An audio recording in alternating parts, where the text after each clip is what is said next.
everyone, welcome back to my channel. Today I will be showing you how to produce natural aloe vera gel at home, fresh, preservative free and perfect for skin and hair care.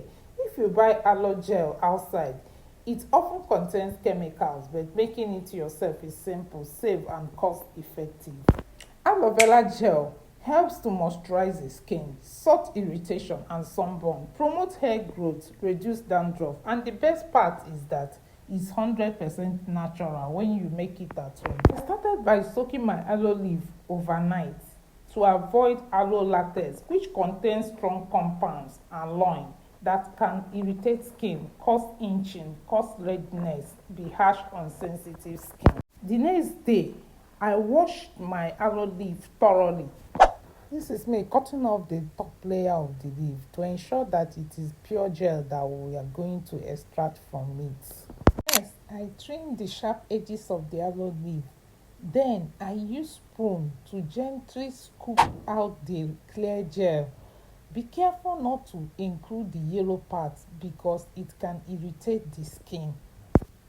If this video helps you, please like and share so more people can learn it too.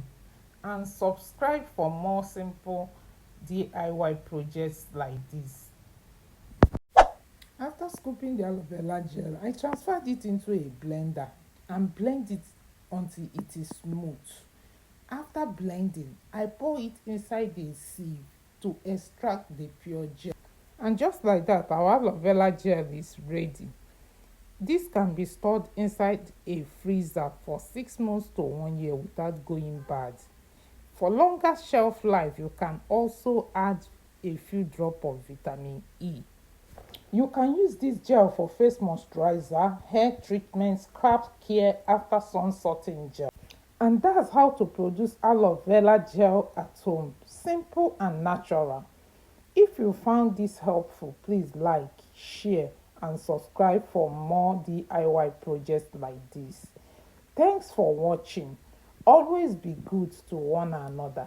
See you on my next video.